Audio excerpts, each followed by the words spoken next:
get mic'd up.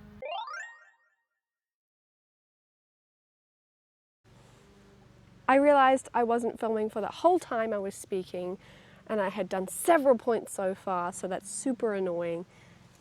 Anyway, I can't remember how much I've said, so I'm going to start from the beginning. This review, superficial and surface level as it is about catching fire. I recently did one on the Hunger Games, the book number 1, and it was really fun, and I liked it. That went into the themes of the series and some of the plot. This is mainly about plot and me talking about what I liked and what I didn't like so much about it, or just extra details we don't see during the movies. Let's move you over a bit towards the plants. You guys can see my plants in the background. Yeah, I feel annoyed because I just talked about it all. It's okay. It's okay. I didn't press record because I'm stupid. Stupid. To start, we're starting at the very start of the book.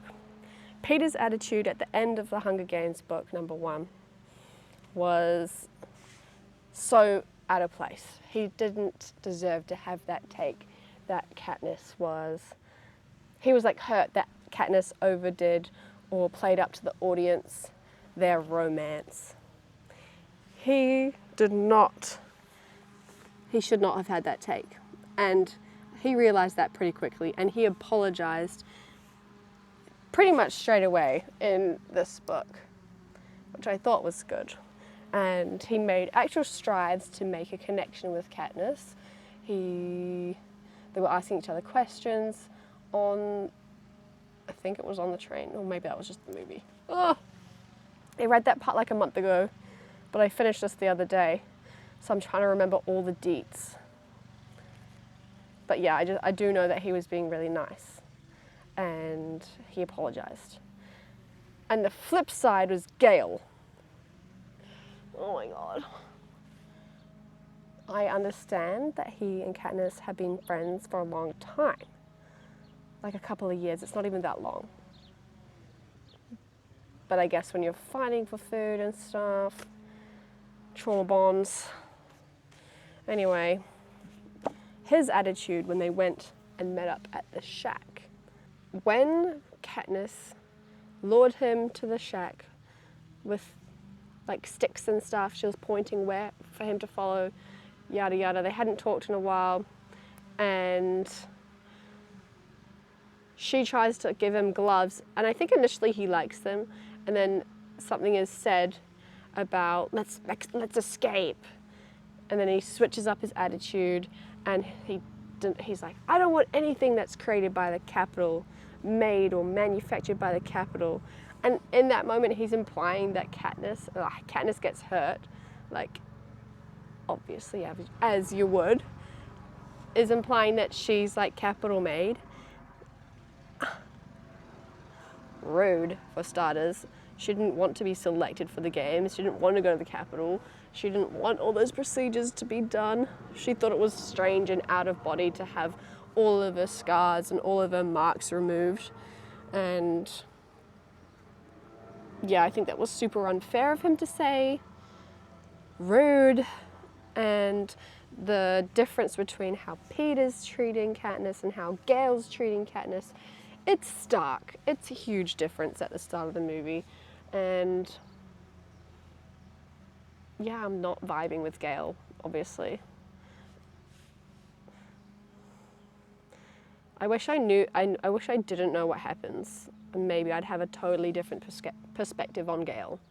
But even in the first book, I was like, what's so special about Gale? Is it just because he's tall, has blue eyes, brown hair, he's tan, same kind of life as Katniss, whereas Peter's like a little bit more privileged, blonde, short and stocky.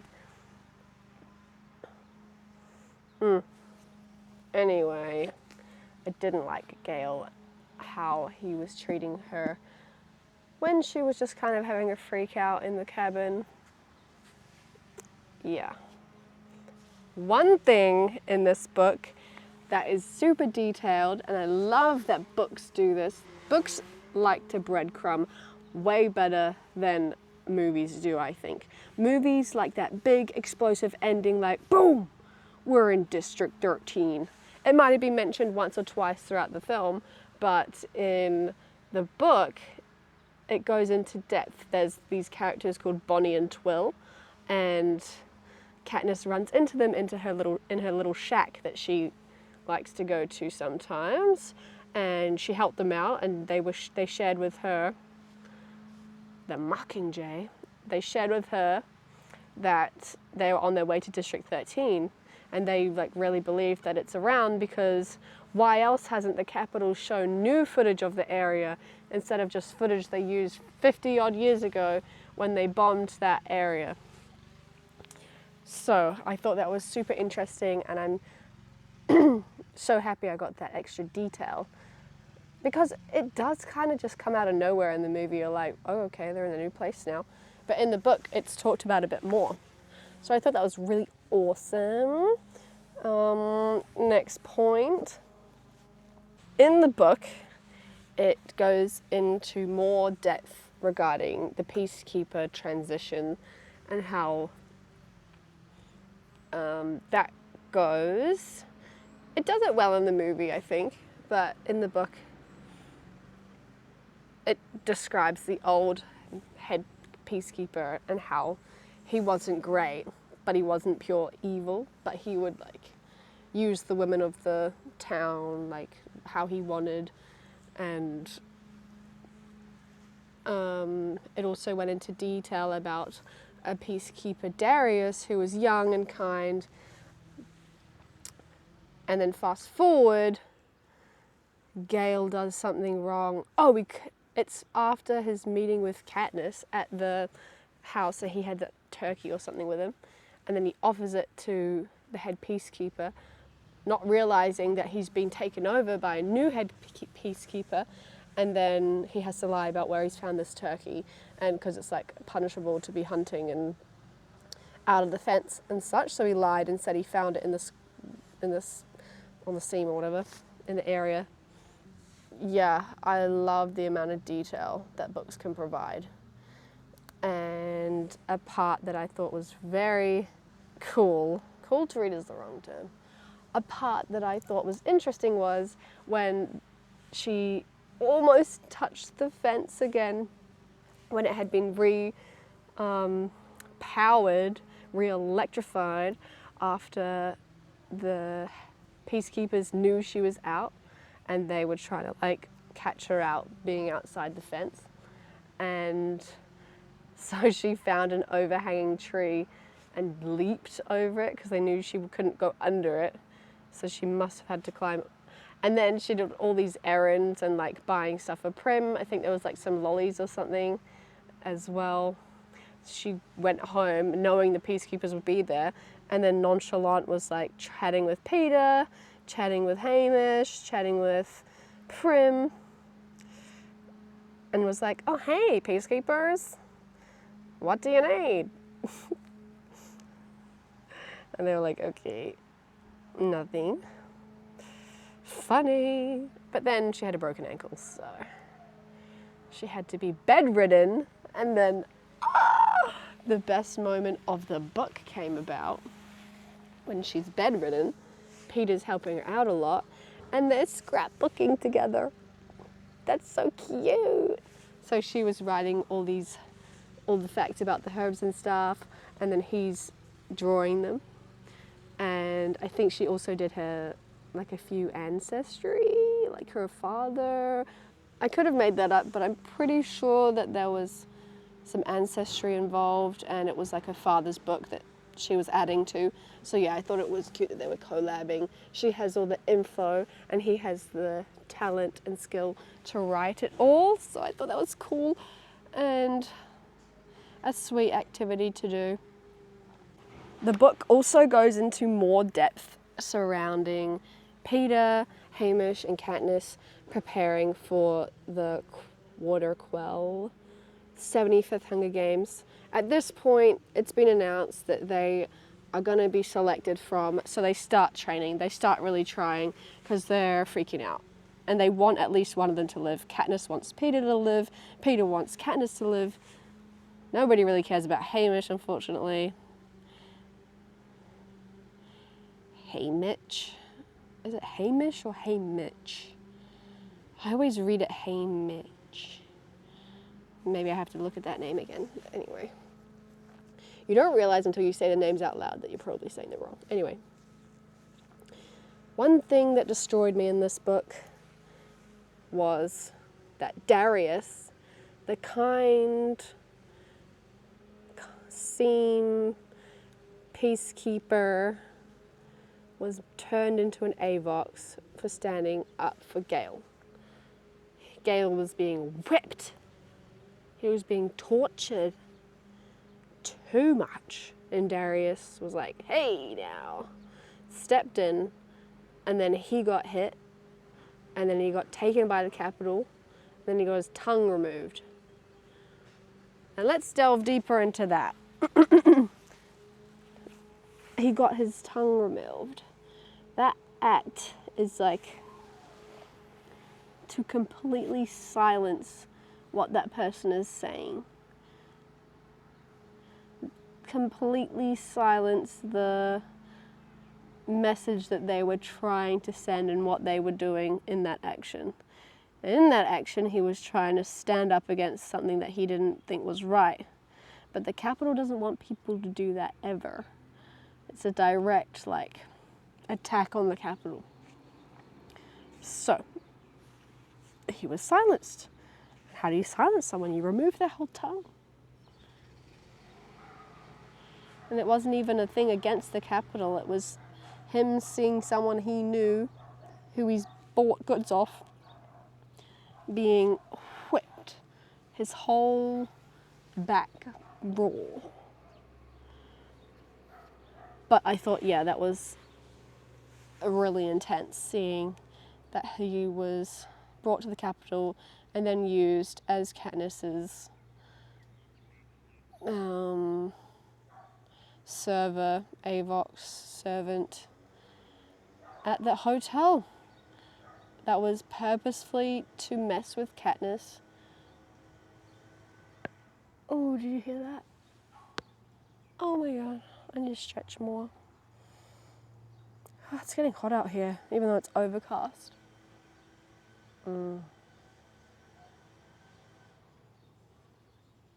I felt bad for Darius. This fictional young man.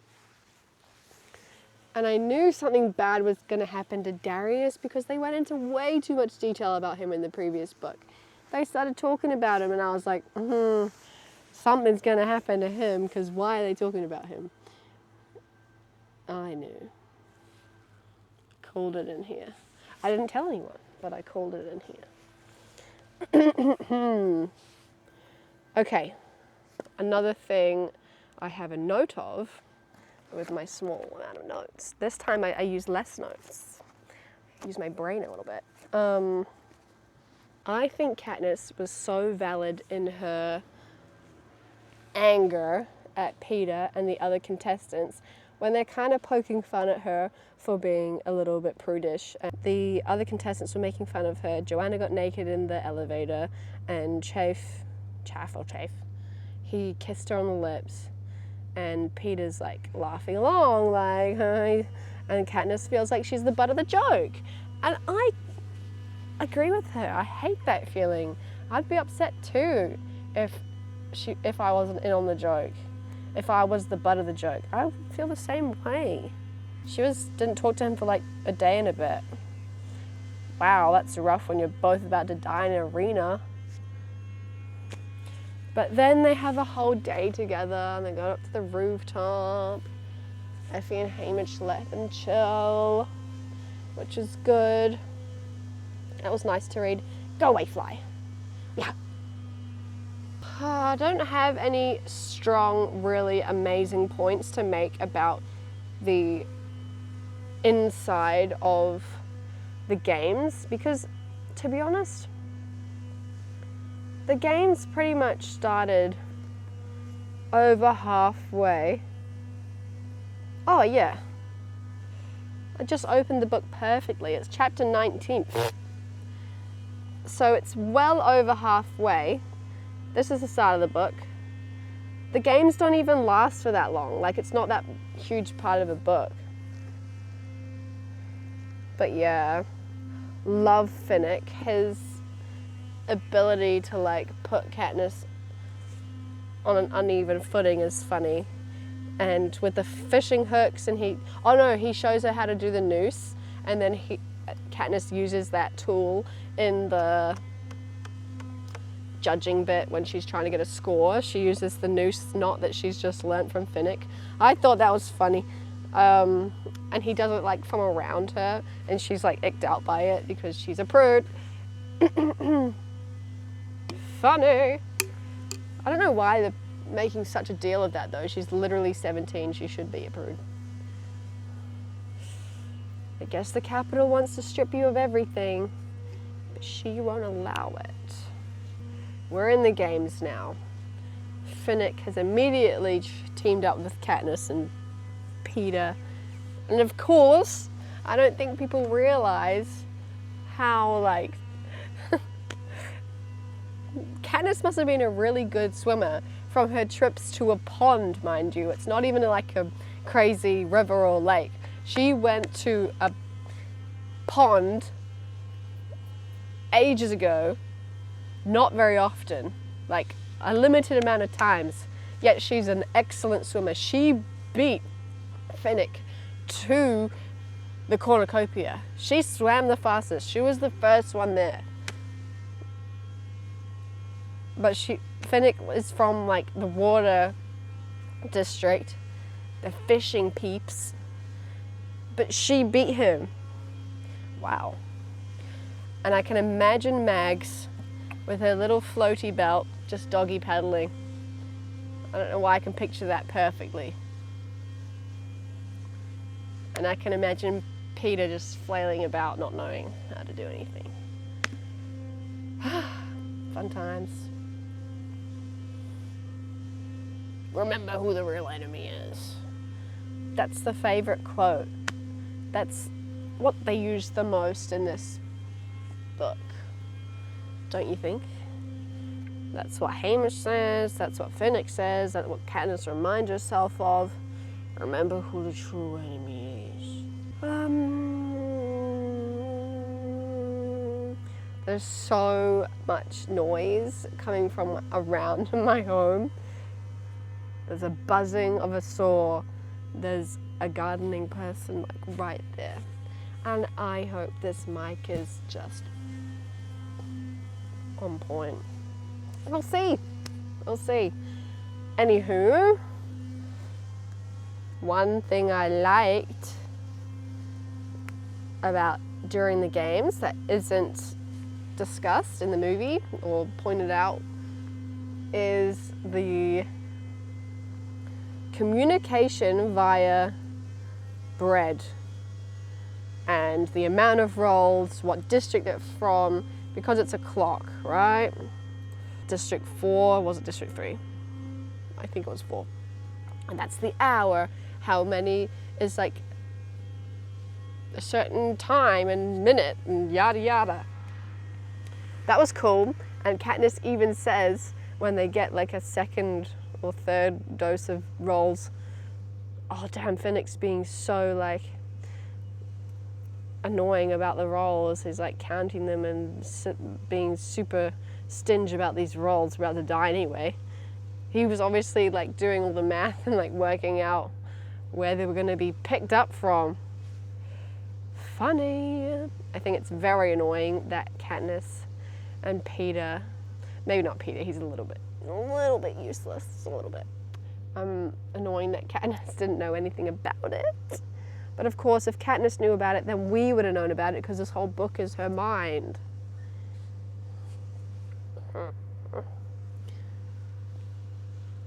But yeah, I get why, but I don't get why. There would have been no issue at the end if only her and Peter didn't split up. if the other contestants knew, like Joanna and Finnick, why did they split up? They didn't have to go and kill the other contestants. Wait, that actually makes no sense. They could have just made their combined goal to take down the force field and make it look like they were going after the contestants.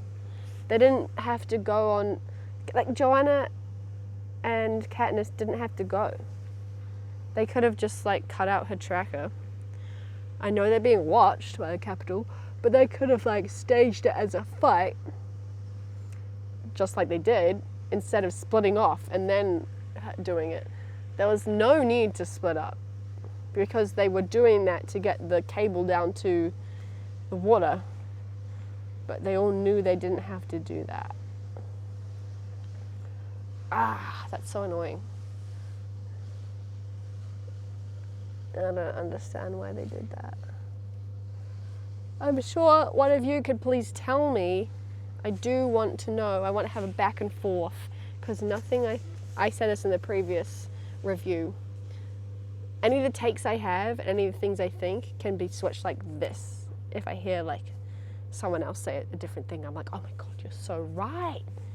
You're so right. And it's not because my opinion is weak or just flimsy. It's because I'm just so open to having other POVs. Beatty knew. He was all about that cable. He created that cable. They did that cable to bring it down.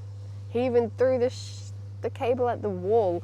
He's a math guy. He would have known he's just gonna bounce back and hurt himself.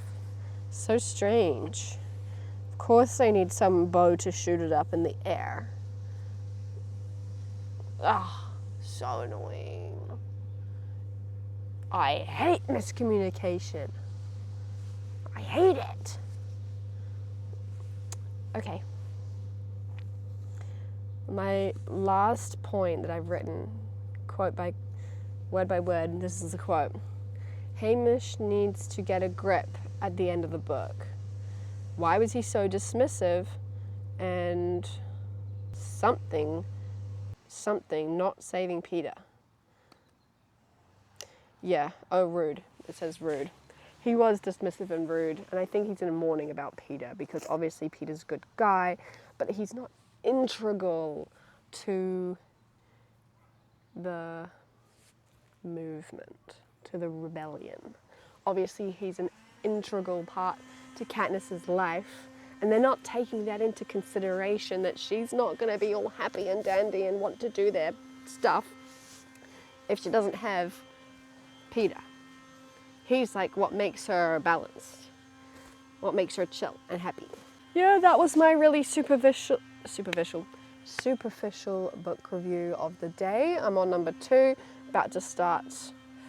That was Catching Fire, so we're on to the Mocking. Oh, God, what's the last one called? Is it called Mockingjay? I don't know. I'm about to read it, so I'll find out.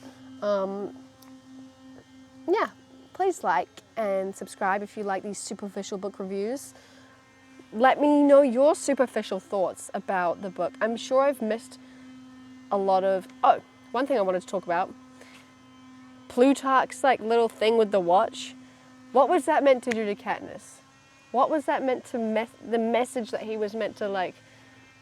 If I was Katniss, I'd be like, okay, weird little watch collector. I don't blame her for not clocking that the arena's going to be a clock face. And to her, he's just a child murderer. He's like a game maker. He's a game maker. So, yeah, that was an odd interaction, and it was kind of weird to read, not if you didn't know any context around Plutarch. This guy stinks. He's got a weird looking watch. Anyway, that was my book review. I enjoyed it. I think I preferred the first one. I know people in my friend group, they've said to me that they really enjoyed the second one. But I loved the first one. This one was good, but I gave that one I think it was like a 4. I'm gonna give this one a 3.5. I think if the games had better context in it, and I was reading it, and I felt like sometimes I had to reread something because I'm like, what? Where did the arrow go? Who did it hit? What's going on? But I felt like the first bit was really clear. So maybe my head was just not screwed on right, wasn't in the game. Get your head in the game. Maybe I wasn't in the game this time. So that's why it was 3.5. Still close. I usually don't give books a 5 unless it's like amazing, like The Wedding People. I'll see y'all next time. I'm gonna post way more things coming up. I'm just getting my head in the game, okay? This is my first video of 2026 and I vow to do more. I'm vowing to myself. I've not been very well this past month, so I'm gonna vow to myself to try to do more because they make me happy to do. And I've got some more stuff. I've got a microphone, I got a little stand from the thrift store, so that was cool. This was only $30, not bad. And it was on a sale. So happy about that. Okay, thank you so much for watching. If you're still watching, I hope that you are. And I'm gonna give you a little plant tour. Just a little flickery of my dahlias here.